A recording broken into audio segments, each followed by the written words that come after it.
chapter 37.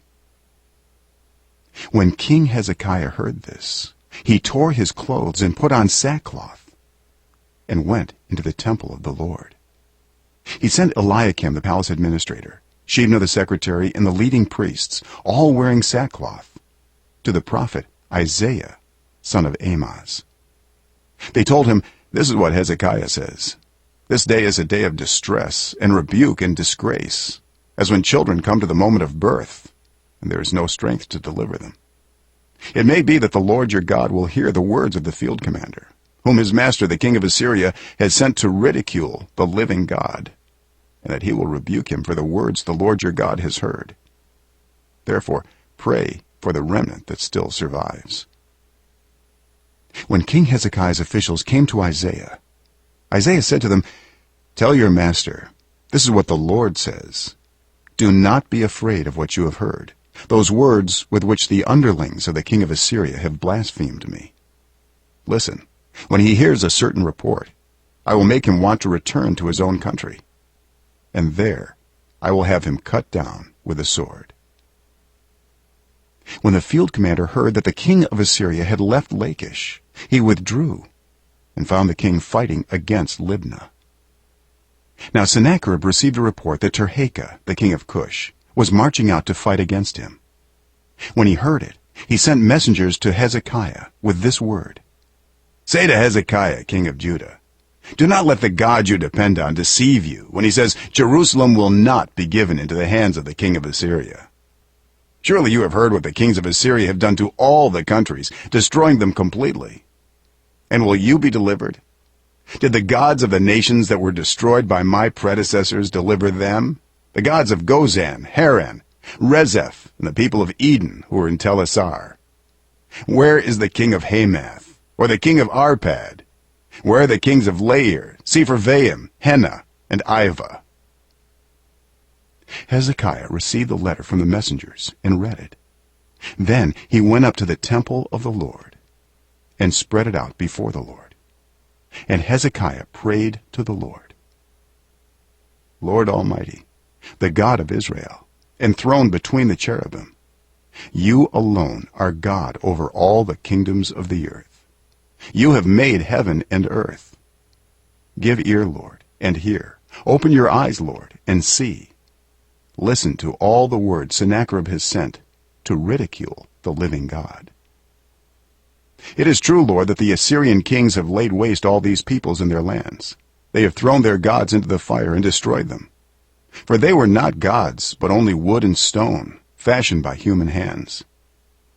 Now, Lord our God, deliver us from his hand, so that all the kingdoms of the earth may know that you, Lord, are the only God." Then Isaiah son of Amoz sent a message to Hezekiah. "This is what the Lord, the God of Israel, says. Because you have prayed to me concerning Sennacherib king of Assyria, this is the word the Lord has spoken against him. Virgin daughter Zion despises and mocks you. Daughter Jerusalem tosses her head as you flee. Who is it you have ridiculed and blasphemed?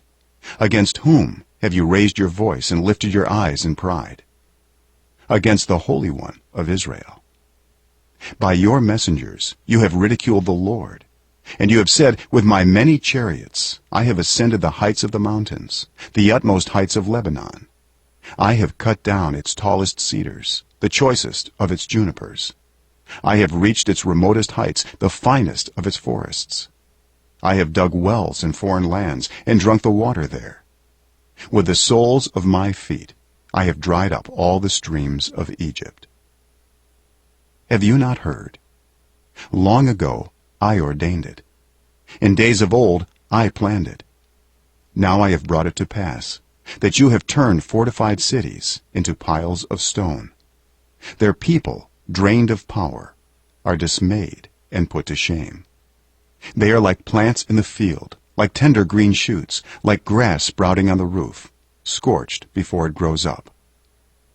But I know where you are, and when you come and go, and how you rage against me.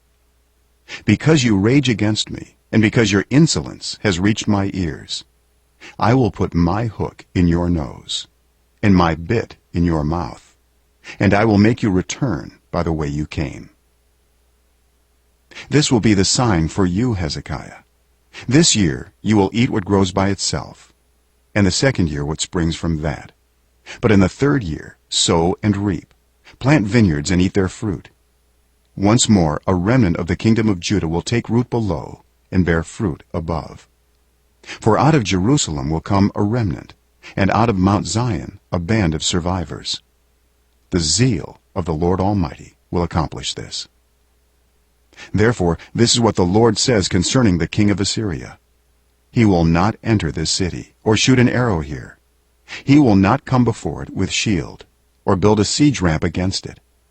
By the way that he came, he will return. He will not enter this city, declares the Lord. I will defend this city and save it, for my sake and for the sake of David my servant. Then the angel of the Lord went out and put to death 185,000 in the Assyrian camp. When the people got up the next morning, there were all the dead bodies. So Sennacherib king of Assyria broke camp and withdrew. He returned to Nineveh and stayed there. One day, while he was worshipping in the temple of his god Nisroch, his sons, Adramelech and Sharezer, killed him with the sword, and they escaped to the land of Ararat. And Esarhaddon his son succeeded him as king.